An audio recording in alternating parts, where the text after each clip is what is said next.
We often mistake healing for a destination. We wait for a big, loud moment that announces we're fixed. But that moment rarely comes. Real healing is quiet. It whispers. It happens in the small, unnoticed shifts in our daily lives that we're often too busy to see. So if you're still waiting for a finish line, you might be missing the beautiful truth that you've been healing all along. Today, we're not looking for fireworks. We're looking for quiet evidence. Here are 6 signs you have healed more than you realize. Number 1, your reactions have changed. Remember when a certain name, a specific song, or even a particular time of day could completely ruin your mood. A small comment from someone could send you into a spiral of anxiety or anger for hours, sometimes even days. The trigger was like a switch, and once it was flipped, you felt powerless to stop the emotional flood that followed. It felt automatic, instant, and overwhelming. You weren't just reacting, you were reliving. Now think about the last time that trigger appeared. Maybe you saw that person's name pop up on social media. Maybe you heard that song on the radio. What happened? Perhaps for the first time, there was a pause, a tiny pocket of air between the trigger and your response. In that space, you took a breath. You observed the feeling, the familiar sting of sadness or the hot flash of anger, but it didn't consume you. You saw it, you acknowledged it, and then you let it pass by like a cloud in the sky. This is a monumental sign of healing. It's not that the triggers disappear forever. It's that they lose their power over you. The wound is still a part of your story, but it no longer holds the pen. You've gone from being a passenger in your emotional car to sitting in the driver's seat. You might still hit a few bumps in the road, but you are the one steering. This small, almost unnoticeable space between feeling something and acting on it is where your freedom lives. It's proof that you are no longer a slave to your past pain. You are learning to respond, not just react. Number 2, you no longer identify with your pain. There was likely a time when your pain was your entire identity. If someone asked you to describe yourself, your story would begin and end with what hurt you. You weren't a person who experienced sadness. You were a sad person. You weren't a person who went through a tough time. You were a broken person. The pain wasn't something you carried. It was who you were. It colored every interaction, every decision, and every thought about your future. The shift here is subtle, but life-changing. You've started to separate yourself from your experiences. You've stopped saying, I am broken, and started thinking, I am healing from something that broke me. See the difference? One is a permanent state. The other is a process. You talk about your past now as something you went through, not something you are. It's like the difference between being trapped in a storm and describing a storm you survived. The storm was real, it was powerful, and it left its mark, but it is not you. This change in language reflects a deep internal change in your self-perception. You are beginning to see yourself as a whole person again, a person with interests, strengths, and a future that isn't defined by the worst things that happened to you. Your past becomes a chapter in your book, not the entire story. You are the author, and you are realizing you have the power to start writing a new chapter whenever you choose. Number 3, you can set boundaries without feeling crushing guilt. In the past, saying no might have felt like the most difficult thing in the world. You might have been a people pleaser, constantly putting the needs of others before your own, often leaving yourself feeling empty and resentful. Every yes to something you didn't want to do felt like a small betrayal of yourself. The fear of disappointing someone, of being seen as difficult, or of being abandoned was so strong that you sacrificed your own peace to avoid it. A huge sign of healing is when you start to value your own energy and peace of mind. You begin to understand that no is a complete sentence. You can say, I can't make it, or I don't have the energy for that right now. And you don't feel the need to provide a long, elaborate excuse. More importantly, the crushing wave of guilt that used to follow a no has subsided.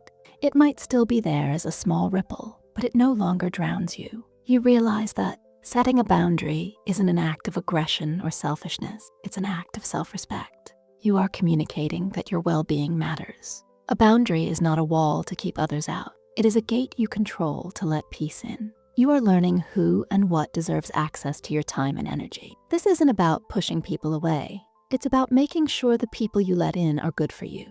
You are building a safe space for yourself, and that is a foundation upon which all true healing is built. Number 4, you are finding joy in the small things again. When you're in a deep state of pain, the world tends to lose its color. Life becomes a series of tasks to get through, a checklist of survival. Joy feels like a distant memory, something for other people.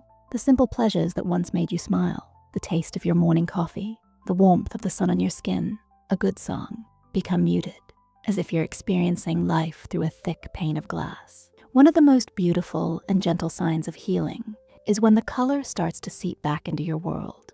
You might not even notice it at first, but one day you'll take a sip of coffee and truly taste it. You'll catch yourself smiling at a funny video. You'll step outside and feel a genuine sense of peace just by looking at the sky. This is not about being happy all the time. It's about the capacity for joy returning. Your emotional range is expanding again. It's not just survival mode anymore. You're not just going through the motions. You are starting to be present in your own life. These moments of small joy are anchored. They are little reminders that there is still good in the world, and more importantly, that you are capable of feeling it. It shows that your nervous system is beginning to feel safe again. You're not just surviving the storm anymore. You're starting to notice the rainbows that come after. Cherish these moments. They are proof that your heart is slowly, quietly reopening to life. Number 5, you think about the future, even a little. For a long time, the future probably felt like a blank wall. Or worse, it just looked like a continuation of the pain you were already in. Thinking about next week, let alone next year, was overwhelming and pointless. The future was something to be endured, not looked forward to. The goal was simply to get through today. Healing happens when a tiny crack of light appears in that wall. You start to think about the future again, not in a grand, life-altering way, but in small, hopeful ways. Maybe you find yourself thinking, I'd like to visit that new cafe this weekend. Or you start a list of movies you want to watch. Maybe you even begin to daydream about a small trip next year, or a skill you'd like to learn. It doesn't have to be a 5-year plan. It's the simple act of planting a seed in the soil of tomorrow. This shift indicates that a part of you has started to believe that there will be a tomorrow, and that it might actually be a place you want to be. It shows that hope is returning. Hope is not the belief that everything will be okay, but the courage to face what comes next, knowing you can handle it. When you begin to make plans, no matter how small, you are sending a powerful message to yourself. I am going to be here, and I am worth investing in. You are building a bridge from the person you were to the person you are becoming. Number 6, you can forgive yourself. This is perhaps the most profound and difficult sign of all. When we are hurt, we often turn that anger and blame inward. We replay our mistakes over and over. If only I'd said this. Why didn't I do that? I should have known better. We become our own harshest critic, holding ourselves to impossible standards and punishing ourselves for being human. This inner critic can keep us trapped in a cycle of shame long after the external wound has closed. Healing truly takes root when you begin to offer yourself grace. You start to look back at your past self, not with judgment, but with compassion. You realize that you were doing the best you could with the knowledge and tools you had at that time. You weren't the person you are today. You didn't know what you know now. Self-forgiveness isn't about saying what happened was okay. It's not about letting yourself off the hook for mistakes. It's about accepting your own imperfections. It's about understanding that you, too, are deserving of the same kindness, an understanding you would so readily give to a friend who was struggling. It's the moment you stop punishing yourself for not knowing better then, and start loving yourself for trying to do better now. Forgiving yourself is not about erasing the past, but about refusing to let it poison your future.